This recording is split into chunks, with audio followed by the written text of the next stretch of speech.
Bueno, buenas noches.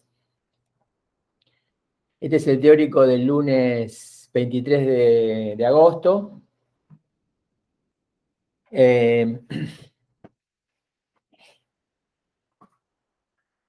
Vamos a trabajar una rápida orientación, un sobrevuelo, un pantallazo de la unidad 4. Y después nos vamos a abocar, digamos, a las 5 y a las 6 ya más detenidamente en lo que resta de las clases que tenemos. Con respecto al pantallazo de la unidad 6, perdón, de la unidad 4, que es lo que estamos haciendo, yo les recomiendo que estoy como dividiendo los temas para usar mejor el tiempo, que ustedes vean la clase del miércoles. El teórico del miércoles está grabado y está subido a Classroom. Y ahí yo ya empecé el pantallazo de la unidad 4, ¿no? Es decir, entonces, yo ahora lo voy a continuar. Significa, voy a decir algunas cosas para que no quede todo descolgado, pero voy a continuar esa clase. Es decir, estoy tratando de armar la cosa de modo de que yo no tenga que repetir exactamente la misma clase cada vez, especialmente considerando que queda grabada, ¿cierto? Entonces, aprovechamos mejor el tiempo así. Fue una clase corta, la del miércoles yo estaba ocupado, tuve que interrumpirla antes. Y como les decía recién, empezamos una especie de pantallazo de la unidad 4, que es la que ustedes ya van a ver más específicamente en el práctico. La unidad 4 es una unidad donde específicamente lo que estamos tratando es formaciones del inconsciente. Como nosotros hemos visto que ustedes ven formaciones del inconsciente en las otras cátedras,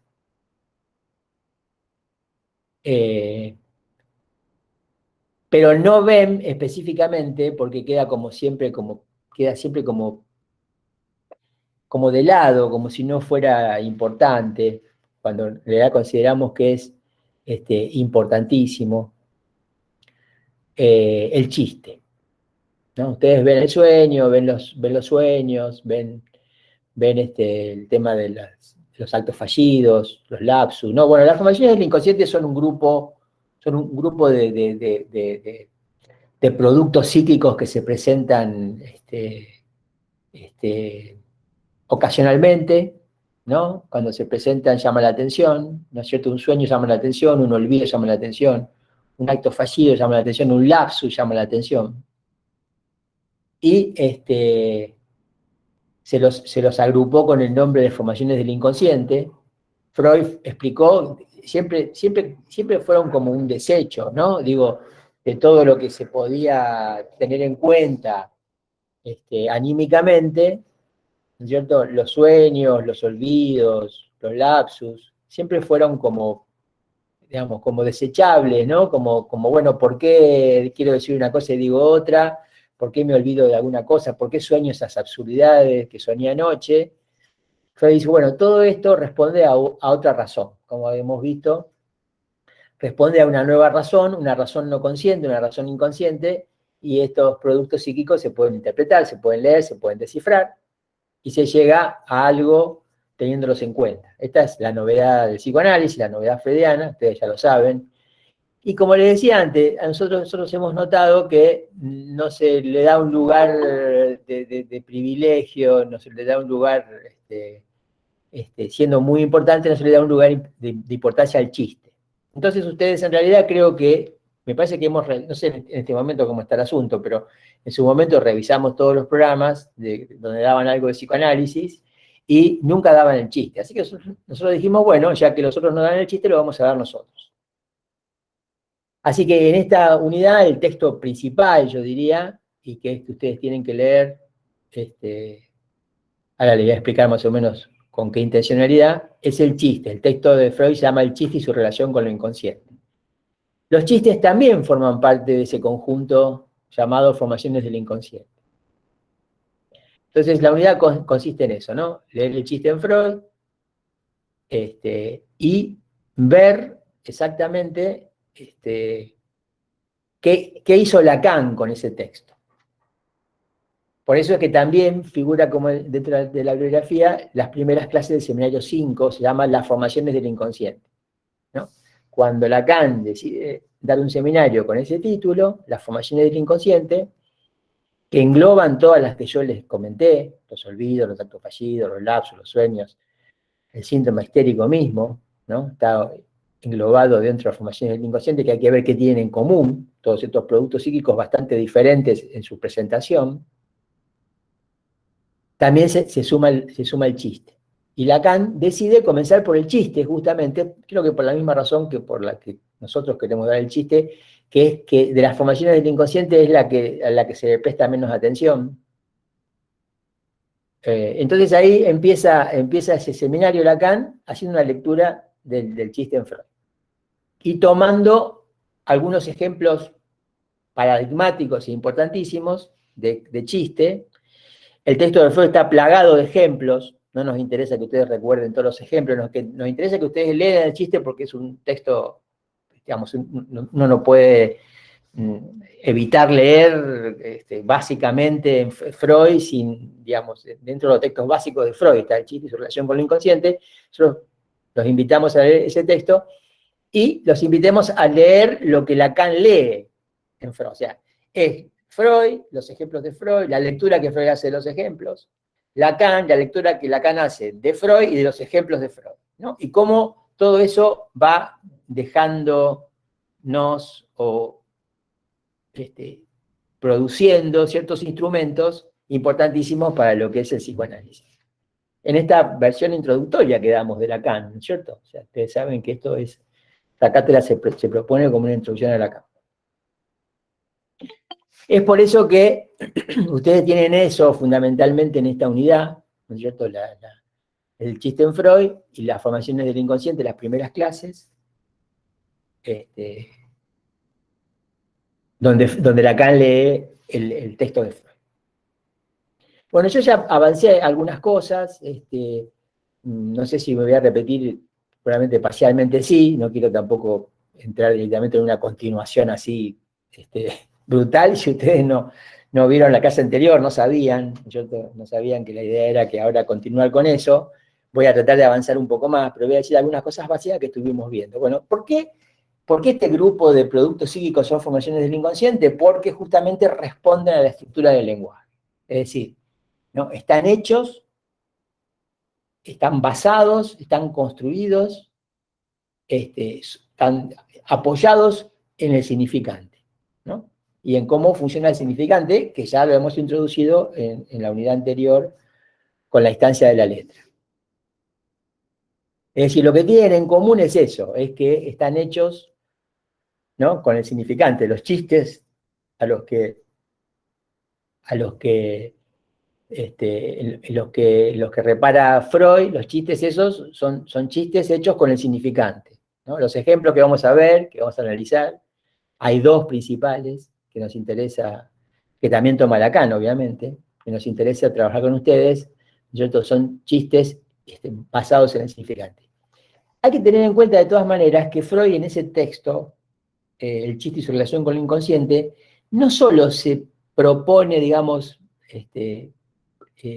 incluir al chiste como una formación del inconsciente, está en el título, sino que al mismo tiempo Freud se propone dar una teoría sobre el chiste, ¿no? En la época de Freud había varios autores que habían generado teorías sobre el chiste, tratando de explicar, ¿no?, qué hace que algo sea un chiste y en qué consiste, ¿no? Cuál es su técnica, cuál es la novedad, por qué el chiste es como es y provoca lo que provoca. Es decir, son todas reflexiones teóricas a posteriori de que los chistes existen, ¿se entiende?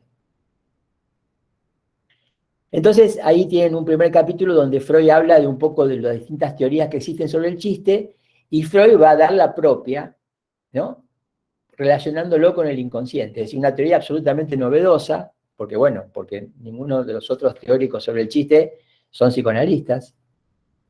Freud, como psicoanalista, va a dar una teoría del chiste basada justamente en la relación con lo inconsciente, y va a tomar incluso algunos ejemplos canónicos, clásicos, que ya están en esos libros sobre el chiste, ¿no? Quiero decir que Freud no es que elige un ejemplo que a él le gustó especialmente, sino que el ejemplo que vamos a trabajar, que tiene un nombre, que se llama el ejemplo del famillonario. Ese es el primer chiste con el que Freud inaugura este texto, o su teoría, digamos así. Es un chiste que ya se había analizado en la bibliografía sobre el chiste anteriormente, ¿no? Freud va a dar, como ocurre con el psicoanálisis, una versión absolutamente nueva, una interpretación absolutamente nueva sobre el chiste, y este gran texto, largo texto de Freud sobre el chiste, se divide fundamentalmente en dos partes: la técnica del chiste, la primera parte, y una segunda parte que tiene que ver con la economía del chiste. Es decir, cómo funciona, ¿no? Hay un trabajo, ¿cierto? ¿Qué pasa con el que se ríe? ¿Qué pasa con el que hace el chiste? ¿Qué pasa con la represión en juego? ¿No? Digamos, el chiste es un fenómeno social, todo el mundo sabe que los chistes, ¿no? Por supuesto que pueden ocurrir en un análisis, pero también ocurren en reuniones, ¿no? En situaciones en donde, bueno, de pronto alguien tiene una ocurrencia, ¿no? Son muy parecidos a los lapsus. La diferencia es que los lapsus no hacen reír, ¿no es cierto? Chiste sería algo así como un lapsus que hace reír, ¿no? Los chistes que nos interesan, ¿no? No, no nos interesan no nos interesa cualquier tipo de comicidad, ¿no? Nosotros hacemos una diferencia, Freud la hace, entre lo cómico y el chiste, ¿no? Lo cómico es dual y el chiste, en cambio, necesita una estructura ternaria, ¿no? Esto ya lo vamos a ir viendo de a poco, ¿no? Pero tiene que ver justamente con que lo cómico puede situarse plenamente en lo imaginario, ¿no? Es algo que le pasa a la imagen, mientras que el chiste requiere esa tercera referencia, se referencia a ese tercero, que es el lenguaje como tal, ¿no? Es decir, que cuando se trata del chiste hay tres, no dos. Cuando se trata de lo cómico, podemos reducir todo a dos. Pero en cambio con el chiste necesitamos incluir esa terceridad simbólica, ¿no es cierto? El lenguaje mismo, el lenguaje como tal, que va a estar operando para que el chiste sea posible. Pero insisto, es importante esto, ¿no es cierto? Entre un lapsus y un chiste hay poca diferencia, excepto que un chiste es un lapsus que hace reír, ¿no? En cambio un lapsus, ¿no? Digo, ¿por qué? ¿Por qué? ¿Cuál es la diferencia? Bueno, un chiste es un lapsus que hace reír porque quiere decir que entonces todos entendemos algo, ¿no? Digo, todos nos damos cuenta de que no está, que es una cosa sin sentido, ¿no? Que es algo que no tiene sentido, pero sin embargo, al mismo tiempo, ¿no es cierto? Cuando quieran, no levanten la mano, cuando quieran hablar, me interrumpen, por favor, ¿sí? Directamente. Sí, Hablen. profe. Listo, escucho. Eso, que la diferencia entre el chiste y el lapsus sería que es compartido. Digamos que si se ríen del lapsus, significa que se ha encontrado justo con alguien que tiene, digamos, que comparte algo, que comparten en su inconsciente esa cuestión de la que hubo un lapsus y por eso se ríen. De lo contrario, sería la única manera. Pues esa es la diferencia con el chiste. El chiste se van digamos, podemos pensar muchas cosas como consecuencia. Es cierto que el chiste es social, el lapsus no, etc. Bueno, el lapsus es, por supuesto, una formación del inconsciente y que requiere ser interpretado en un análisis, ¿no? No hay otro lugar para descifrar un lapsus que un análisis. Y en ese caso, bueno, eso tiene sentido para la persona que cometió el lapsus, que en general, ¿no es cierto?, resulta bastante desagradable. Las consecuencias de tener un lapsus en general son inoportunos, en general dicen, ¿no? Porque justamente con un lapsus uno dice, no, digo, no habla uno, habla el otro, ¿no? Habla el inconsciente, ¿no? Si el inconsciente es el discurso del otro, dice Lacan, es porque habla el otro en uno. Entonces uno se ve interrumpido en su intencionalidad, lo que quiere decir, o justamente de pronto un lapsus muestra algo que uno quiere ocultar, que no quiere mostrar, que uno no quiere hacerle saber al otro. Sin embargo, el mismo lapsus confiesa algo, y en ese punto, digamos, el lapsus requiere interpretación, no causa risa. En cambio, el chiste, que también requiere desciframiento, ¿no es cierto?, es una forma de demostrar de que hay sentido en el sinsentido, ¿no? Esto es importante porque en general, materialmente e inmediatamente, el chiste se presenta como sin sentido. Lo que pasa es que de pronto reímos porque descubrimos que en ese sinsentido hay un sentido. Bueno, en términos generales, la idea es que ustedes lean el chiste en Freud y entiendan de qué se trata con ese texto, y también que veamos un poco ya más minuciosamente qué es lo que hizo Lacan con eso, ¿no? Que es lo que nos interesa especialmente. Lo que hizo Lacan con esto fue leer a Freud, ¿no es cierto? Y podríamos decir así, y es un buen ejemplo de lectura, ¿no? Digamos, porque Lacan no solamente repite lo que dice Freud y está de acuerdo con lo que dice Freud, sino que aparte logra darle una vuelta más, digamos así, a lo que interpreta Freud y lleva la interpretación un poco más allá, ¿no? En el sentido de que no es incompatible con la interpretación de Freud, pero es una interpretación que agrega cosas, ¿no? Bueno, yo voy a presentar, voy a compartir pantalla con otro,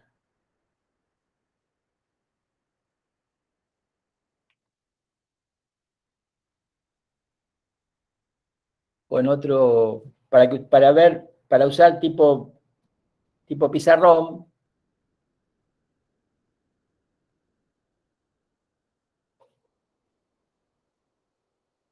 Hasta este punto es donde llegamos en el teórico del miércoles pasado.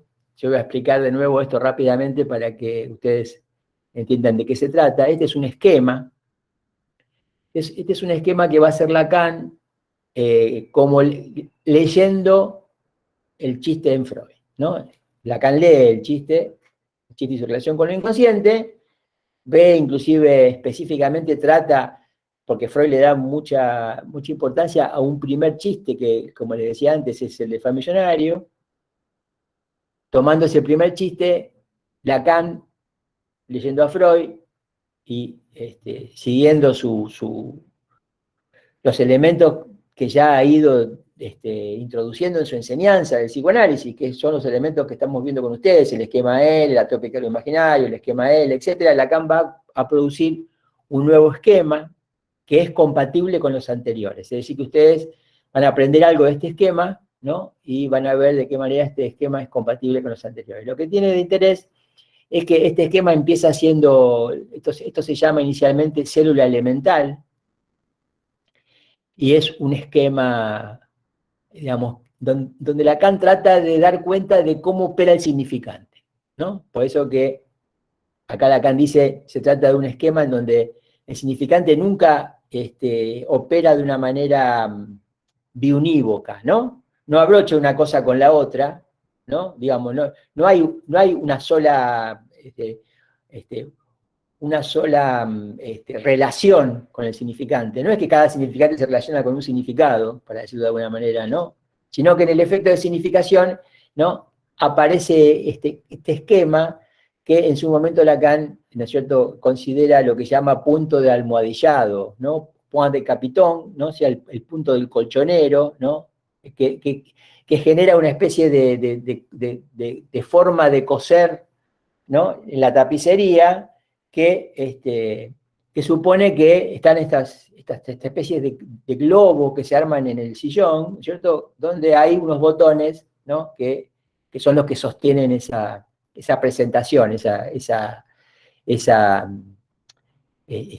forma de tapizar los sillones, ¿no? Entonces, en este caso lo que tenemos es que, como no hay una relación biunívoca, porque justamente se trata de lo simbólico y no de lo imaginario, tenemos esta especie de esquema en donde lo que ustedes ven es dos puntos, ¿cierto? Hay dos vectores que funcionan en sentido contrario, ¿no es cierto? Ustedes tienen un vector que acá está nombrado como de discurso concreto, ¿no?, que va de derecha a izquierda, ¿no es cierto? Y otro vector que va de izquierda a derecha, ¿no?, que es la forma en la que leemos.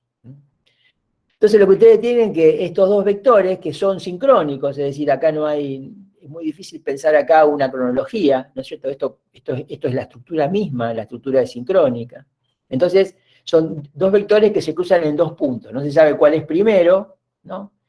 Y esos dos puntos tienen que ver con un vector que va a ser el del discurso concreto, que es el que ustedes tienen señalado allí, y otro vector, esperen que tengo que cambiar el color, porque y otro vector que es este, que es el vector de, esperen que lo vamos a hacer un poquito más chico, es el de la cadena significante.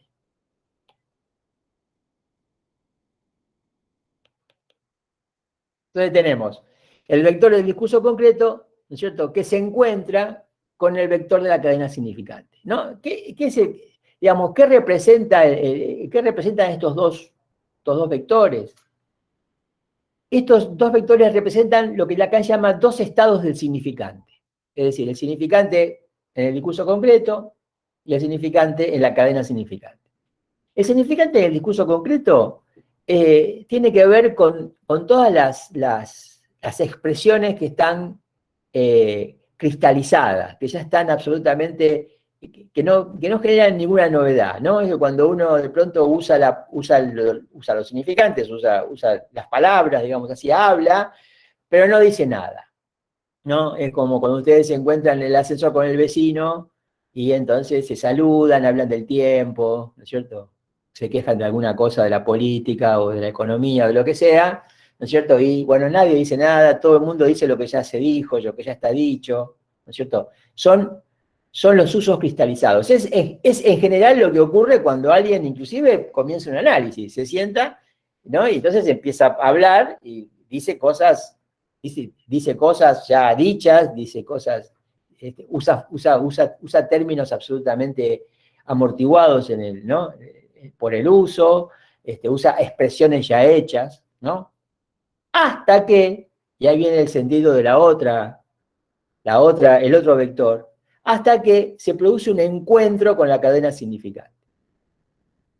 Y ahí ya estamos en otro estado del significante, ¿no? Y es el estado en donde el significante funciona como un elemento discreto, ¿no? Ustedes saben que hablar ahí de lo que es discreto significa que hay cierta partición. La cadena significante está compuesta por significantes que se acomodan de una manera discreta, ¿no? Y entonces en determinado momento, ¿no? Los significantes, que no son palabras necesariamente, ¿sí? Los significantes, ¿cierto? Se meten en su función más específica de significante, ¿cierto? No según los usos ya consolidados y cristalizados, sino en una función nueva, en una función, ¿no? Se cruzan con el discurso concreto y ahí se producen cosas nuevas. Es como cuando uno está hablando y de pronto hace un chiste, en el sentido del chiste de Freud, ¿no? Es efectivamente lo que pasa en el ejemplo de Freud. El ejemplo de Freud, yo lo paso a relatar rápidamente, que ustedes lo van a ver desarrollado y es importante que lo conozcan y conozcan bien los elementos y demás. Henry Heine es un poeta que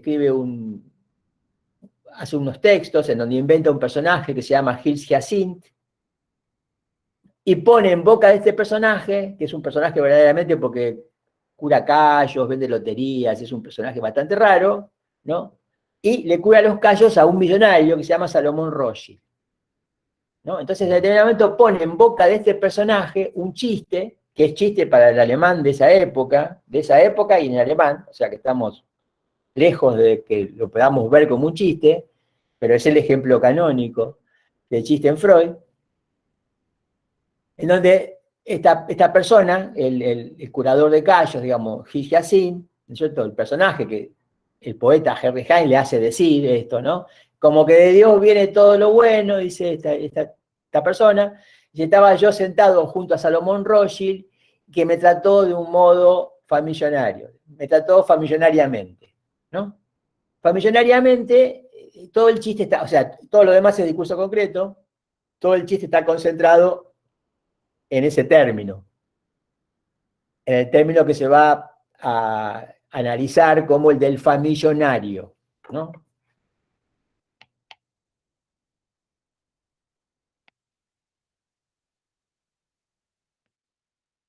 ¿No? El famillonario. El famillonario, que a nosotros no nos causa mucha gracia, pero hay que explicar también por qué pudo causar gracia en su momento, era un muy buen chiste en su momento. El famillonario en realidad es una condensación, ¿no? Es una... si decimos que es una condensación, nosotros ya sabemos que estamos hablando de metáfora, ¿no? Para Lacan este es un chiste metafórico. Para Freud es un chiste, ¿no? Donde hay una condensación con formación sustitutiva, ¿no? Fíjense, ¿no? Condensación, metáfora en Lacan, formación sustitutiva, es decir, sustitución de un significante por otro en Lacan, ¿no? Es como como se define la metáfora. Quiere decir que vamos a tener que ver, porque ya, digamos, porque ya lo vimos en la unidad anterior, ya vimos cuál es la teoría de la metáfora en Lacan, ya sabemos cómo la metáfora explica la condensación, vamos a tener que explicar exactamente con esa teoría de la metáfora en Lacan por qué o dónde está la metáfora o en qué consiste esta sustitución. Ahora, está claro que se trata de un encuentro con la cadena significante porque Famillonario no existía, ¿no? Famillonario va a constituirse en el mensaje, ¿no? Y ese mensaje, que es el mensaje que porta ese chiste, que consiste en esta palabra, esta única palabra, que no existía hasta ese momento, es decir, es una palabra nueva, se llama neologismo, ¿no? Esa palabra no existía en el código. Ustedes tienen que acá tienen que un punto, en un momento dado de la construcción de este esquema, Lacan designa a un punto como el mensaje y a otro punto lo designa como el código. Es decir, en el código están todas las palabras ya conocidas, los significantes, los sonidos, ¿no? La cultura misma, todo lo simbólico. El código absorbe todo lo simbólico. En determinado momento, cuando aparece algo nuevo que debe ser sancionado como mensaje a partir del código, ¿no? Quiero decir que ahí ustedes tienen el sentido de las flechas. El mensaje se dirige al código y es del código de donde viene retroactivamente la posibilidad de que eso se constituya en un mensaje.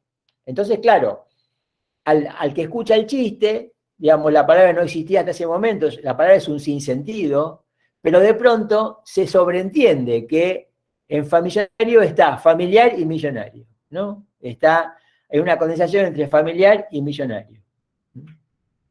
Y eso sí se lee, se descifra en el chiste, y eso hace reír, ¿no? Porque no hay nada menos familiar que un millonario, ¿no? Quiero decir, ¿no? Digo, o bueno, o el trato, ¿no es cierto? Se trata del trato, ¿no?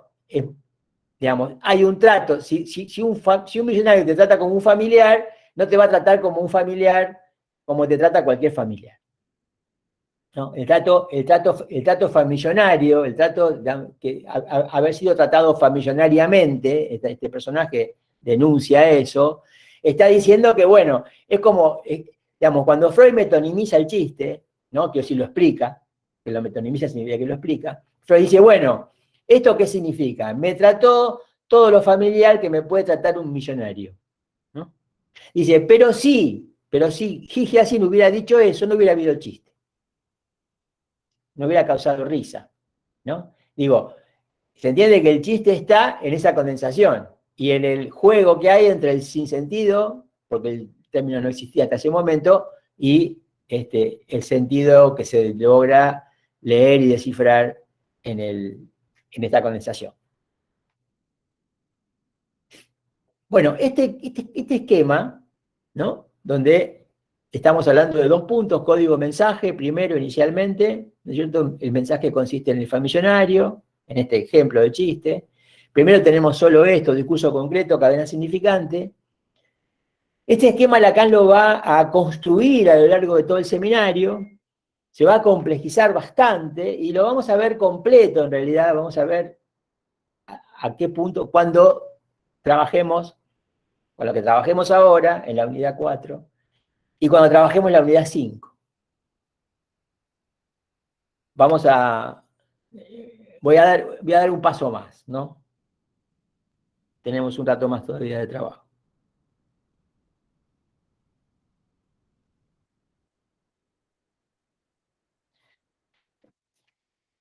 Profe, ese sería el grafo 2.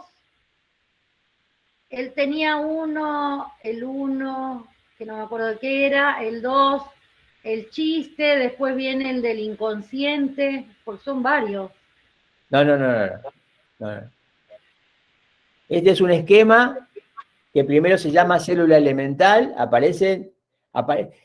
no son distintas versiones de lo mismo, son simplemente el proceso de construcción, ¿no? En el proceso de construcción, Lacan va, la base es esta, ¿no es cierto? Lo va complejizando, La base es esta, ustedes tienen los dos vectores que determinan 2 puntos, ¿no es cierto? Después yo ahora voy a explicar un poco cómo sigue la historia. Lacan va a ir poniendo letras a los distintos lugares, ¿no? Va a ir designando con letra, como es su álgebra, ¿no es cierto? Como ya lo vimos con el esquema L y con el tópico imaginario, va a ir construyendo este esquema que tiene los dos vectores, que después van a ver que primero tenemos 2 puntos, que son los dos que mostré recién, después vamos a tener 4 y después vamos a tener 8, ¿no? Para que ustedes vean cómo la cosa avanza, ¿sí? Y en un principio Lacan va variando las letras que va utilizando porque toda esa variación tiene que ver con lo que está tratando de demostrar en ese momento. O sea, hay que leer los dibujos con el texto. Yo acá lo que voy a hacer es simplificar, pasar, como no vamos a poder ver el texto punto por punto, vamos a pasar directamente a algunas variaciones, pero no vamos a recorrer todas las variaciones, ¿no? No son variaciones, son momentos de construcción de este esquema, que primero se llama célula elemental y que después se termina llamando grafo del deseo. Cuando este esquema esté completo con los 8 puntos, hasta ahora tenemos 2, ¿no? Y tampoco todavía tiene la designación final. Ahora vamos a ir a esa designación. Primero tenemos 2. Después son 4, después son 8. Recién cuando son 8 puntos, que vamos a ver cuáles son y vamos a tratar de designar y ver cómo funcionan, ahí vamos a tener lo que se llama grafo del deseo, que no va a ser sino, digamos, ya no va a ser un esquema, va a ser un grafo, ¿no? La diferencia entre esquema y grafo es que el esquema todavía es bastante imaginario, sirve como sostén del pensamiento, el grafo ya es algo que se acerca a una escritura, ¿no? Y bueno, ese grafo del deseo se llama grafo del deseo porque es un grafo que trata de situar al deseo en la estructura, o que se propone, o que logra situar al deseo en la estructura. Entonces, la primera designación que va a quedar definitiva, vamos a ver si funciona. La primera designación que va a quedar definitiva de este grafo del deseo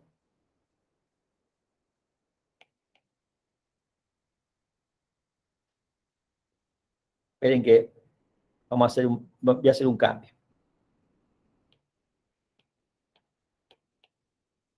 La primera designación que va a quedar definitiva de este grafo del deseo es ese, que ahora voy a explicar, ¿no? ¿Cómo reconstruyo el grafo? El grafo funciona de esta manera. Estos son los 2 vectores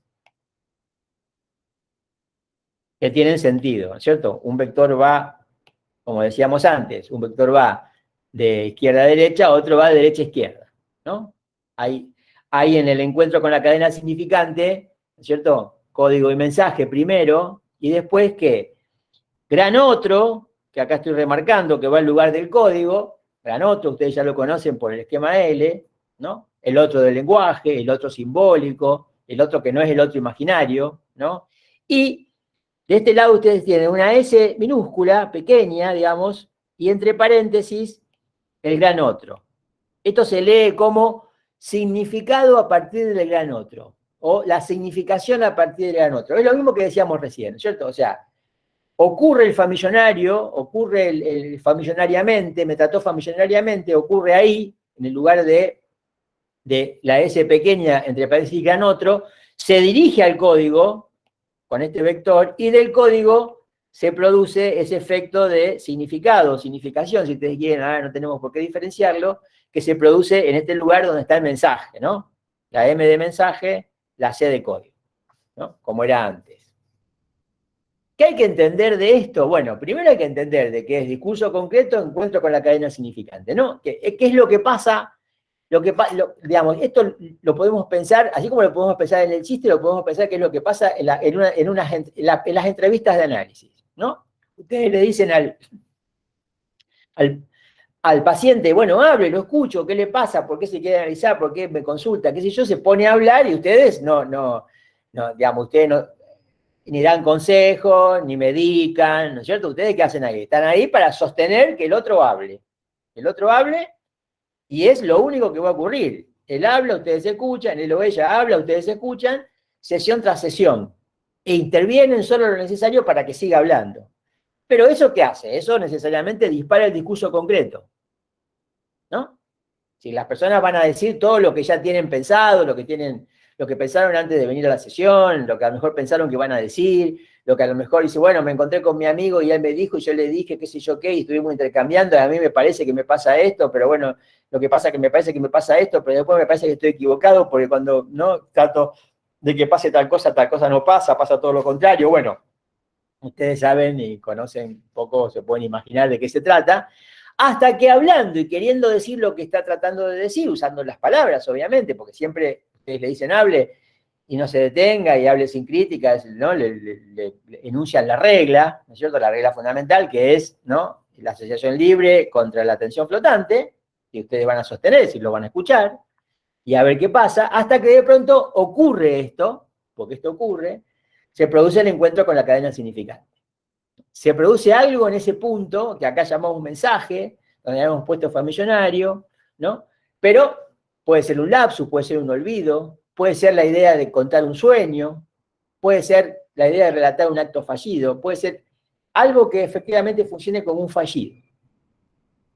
Como algo que interrumpe la cadena lógica, digamos así, de lo que se viene diciendo, ¿no? Algo que uno tiene toda la sensación de que eso viene de otro lugar, viene de otro lado. Bueno, en el análisis, porque hay una regla de juego, el análisis es como como un juego donde hay reglas, ¿no? Digamos, si uno no juega las reglas, no se está analizando, se tiene que ir a buscar lo que quiere hacer a otro lado. Si va a estar en el análisis, va a jugar esas reglas. En las reglas del análisis, ¿qué dice? Que vale lo que se dice, no lo que se quiere decir, ¿no? Entonces, la primera vez, alguien nunca se analizó, se pone a hablar, qué sé yo, comete un lapsus, y usted dice, a ver, ¿por qué, no? ¿Por qué dijo esto? ¿Por qué tuvo ese lapsus? ¿No? Y en ese caso, ¿no es cierto? Bueno, se hace una cuestión con eso, ¿no? No sé, hace un rato, en la supervisión, una persona dice que, ¿no? Un paciente está hablando, no sé qué le había pasado, ¿no?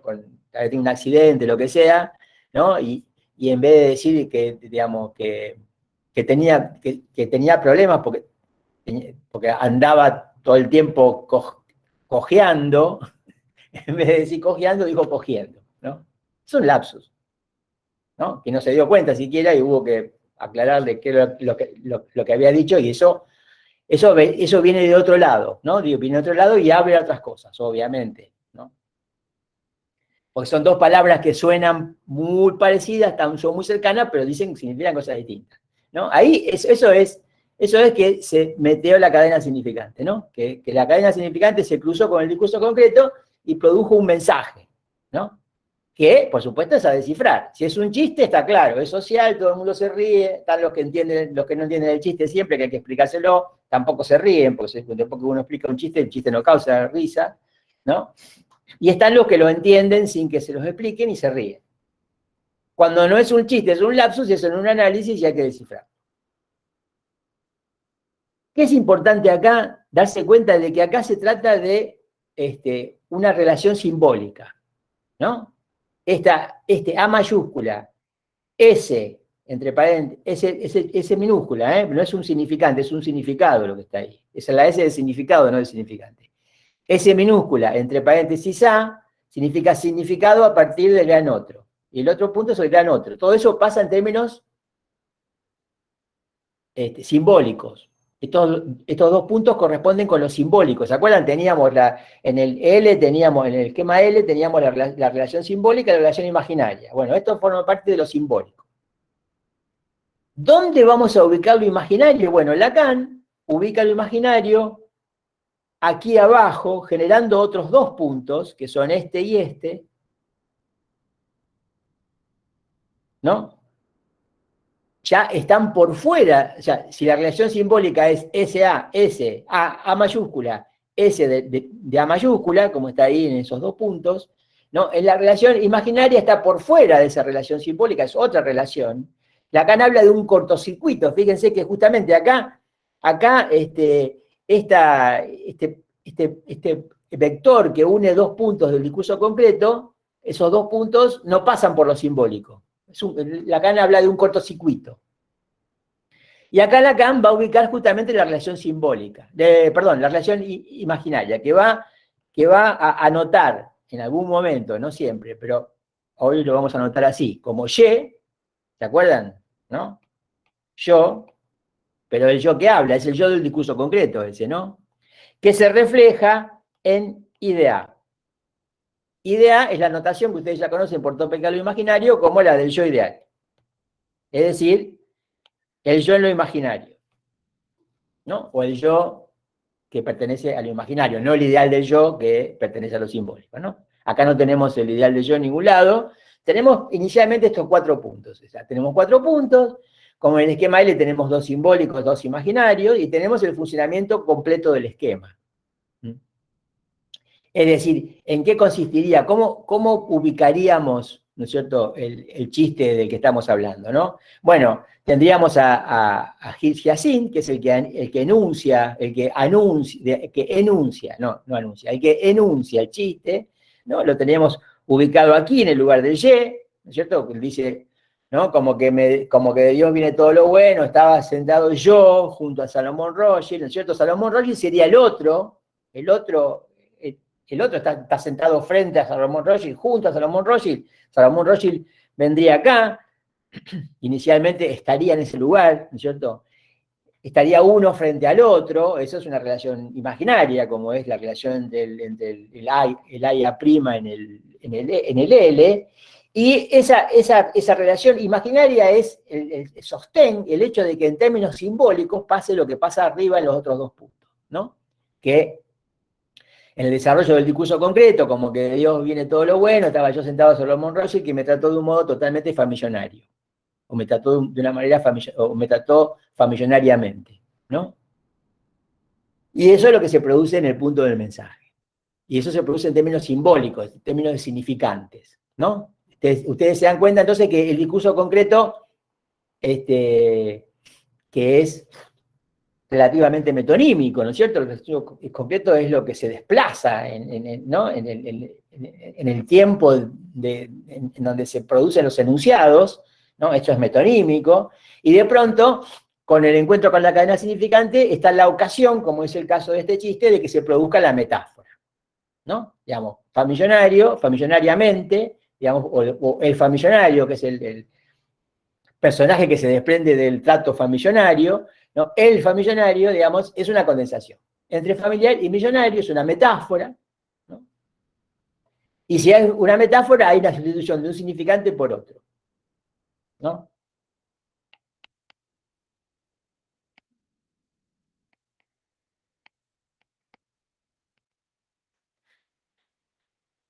Famillonario es el significante resultado, digamos así, el mensaje, como decíamos antes.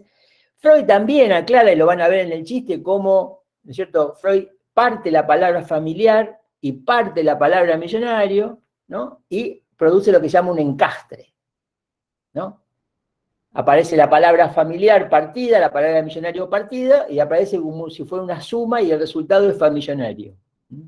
¿Qué ocurrió? Bueno, lo que ocurrió es una condensación entre familiar y millonario, ¿no? Está claro que es una condensación, que, digamos que, por ejemplo, que el mi, que es parte de los dos, de familiar y de millonario, no se repite, aparece una sola vez, ¿no?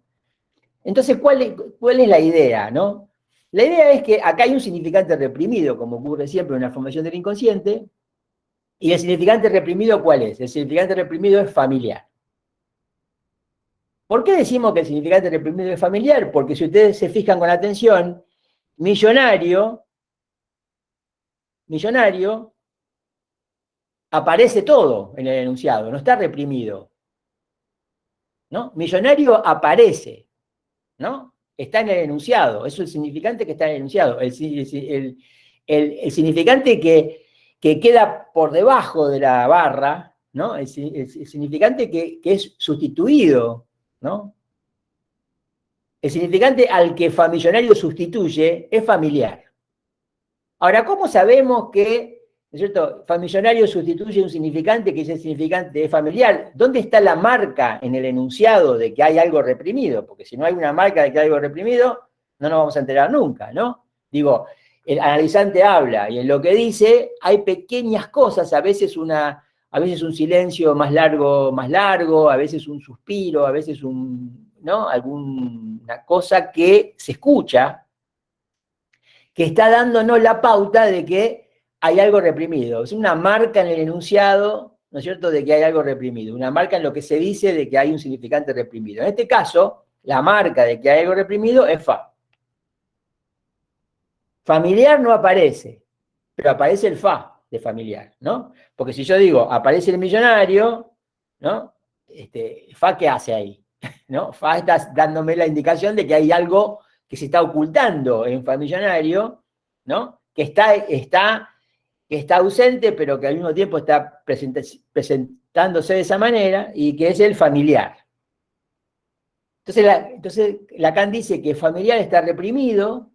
En realidad familiar familiar no era un significante tan común, era del derecho de esa época, no era tan común como es para nosotros hoy. Está reprimido, está siendo sustituido por famillonario. Quiere decir que ahí ustedes tienen el principio de pensar, y yo creo que esto lo explico en el trabajo sobre la metáfora, que no me acuerdo ahora cómo se llama, que está creo que en la unidad anterior, donde explico la teoría de la metáfora en Lacan y explico cómo funciona esta sustitución, ¿no? Familiar queda por debajo de la barra, reprimido, se funde con millonario, que sí aparece arriba de la barra, y resulta famillonario. Importante eso, ¿no es cierto? Que ustedes entiendan que esto es lo que Freud, cómo Freud explica este chiste,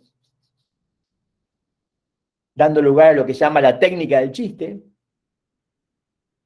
cómo lo hace en términos significantes sin tener el concepto, cómo el que lee que ahí se trata de significante es Lacan.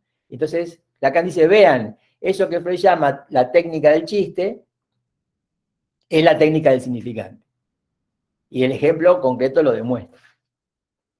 Este es un chiste entonces metafórico, decimos, ¿no? Y como Freud dice, un chiste, exactamente, el inconsciente de Lacan en el sentido sexual en la retórica es donde está explicado esta metáfora. Esto como con la teoría de la metáfora de Lacan.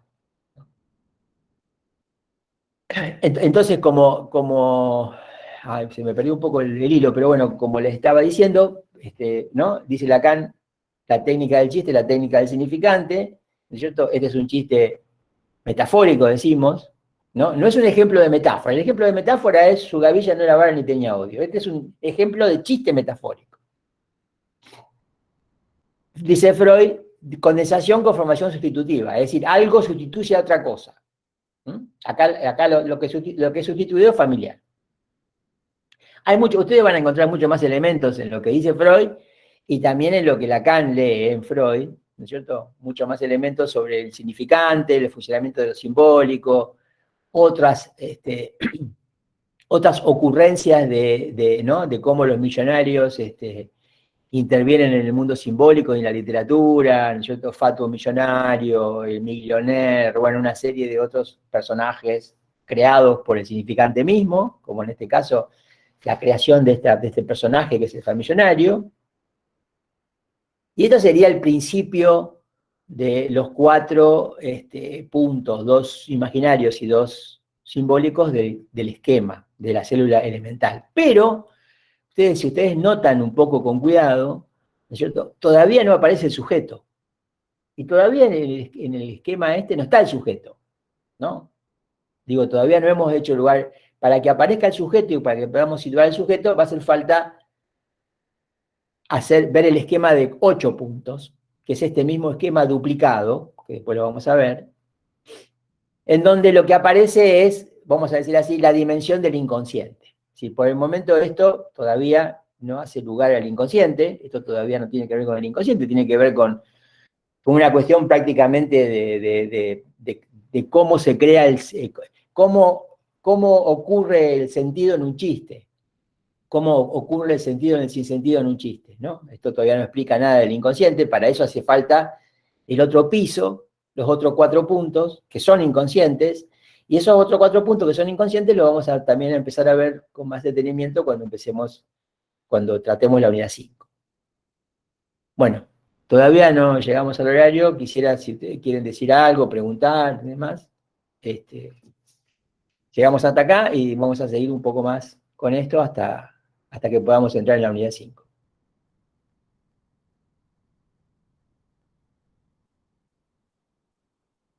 Como se supone que Hola, también lo están profe. A mí viendo, sí, ¿cómo va? Buenas noches. ya, Quería saber acerca de que hace un ratito nombró la diferencia entre la metáfora y el chiste metafórico. claro, No, por ahí no puedo bueno, diferenciarlos bien. bueno, o sea, un ejemplo de metáfora, ¿no? Si yo digo, a ver, quiero explicar, quiero dar un ejemplo de metáfora y explicar lo que dice Lacan de la metáfora, bueno, acudo a su gavilla no era verdad ni tenía odio, ¿no? Que no es un chiste, es simplemente una metáfora. Es un verso que está hecho con una metáfora.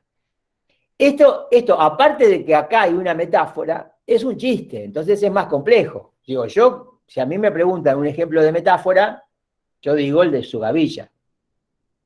Si me preguntan un ejemplo de chiste metafórico, doy el de Famillonario. Es simplemente esa diferencia que quería hacer. O sea, es un Ah, chiste en el que hay una metáfora, pero bueno, ¿no? Digo, ¿se entiende? Yo digo, bueno, para dar el ejemplo de metáfora, tengo que explicar el chiste, tengo que explicar que es un chiste, tengo que explicar la metáfora dentro del chiste. De última, solamente explico que Gavilla sustituye a vos y que la marca en el enunciado es el su, ¿no? Sí, claro, yo recién expliqué, ¿no es cierto?, que el chiste y el lapsus tienen la misma estructura, excepto que uno es social, provoca risa, y el otro, ¿no? Si yo estoy con una persona que tiene un lapsus, no sé, a lo mejor el lapsus me hace reír, entonces es casi un chiste, pero muchas veces el sentido y que la tiene el metáfora lapsus también puede hacer reír, a veces. sería un chiste, en ese caso. Si hace reír es un chiste, ¿no? Para Está millonario es bien, un gracias, profe. lapsus. Se entiende que famillonario es un lapsus, es que alguien está hablando y en vez de decir o familiar o millonario, dice famillonario, ¿no? Famillonario es un lapsus, nada más que es un lapsus que tiene estatuto de chiste porque hace reír. Los lapsus están así, ¿no? Los lapsus están, no, las fábulas no, las fábulas los animales hablan, ¿no? Digo, ¿qué es una fábula? No, estamos hablando. La diferencia que hacemos es entre el chiste cómico, ¿no? Entre lo cómico y el chiste, ¿no? Por ejemplo, todos los dibujitos animados que hacen reír muchísimo a los niños muy pequeños, son todos, entran todos dentro de la comicidad. Si ustedes se detienen a ver, son cosas que le pasan a la imagen, ¿no? Digo, el tractor pasa por arriba ¿no?, de alguien y lo aplasta como si fuera un panqueque y de pronto después se vuelve a poner en 3 dimensiones, ¿no es cierto? Surge de nuevo del piso, ¿no? Y eso hace reír, porque es algo que le pasa a la imagen. Cuando se trata ya de personas que están insertas en el lenguaje, como los adultos, por supuesto que la comicidad también nos afecta, pero no nos afecta como un chiste. O sea, nos hace reír también, ¿no es cierto? Qué sé yo, que el profesor entre al aula y tenga un traspiés y se desparrame sobre el piso, causa gracia, pero es cómico. No es un chiste en el sentido freudiano del Witz, ¿no? El Witz es el término alemán específico para chiste. Ahí tenemos un problema de traducción en el que Lacan se detiene y habla en el seminario, que es importante ese problema. Nosotros decimos chiste porque no hay una traducción específica de bits, como tampoco la hay en francés. Entonces Lacan tiene que aclarar, ¿no es cierto?, que un bits no es cualquier chiste, es un chiste que está hecho basado en el significante, en el funcionamiento del lenguaje. Muchas gracias, profe.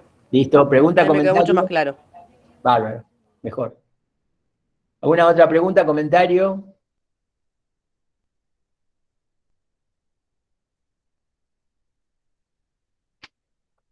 Si no hay, dejamos acá por hoy y seguimos la próxima hasta que después descansamos la semana, tienen exámenes, así que descansamos de las clases, las semanas del examen y después arrancamos con la unidad 5.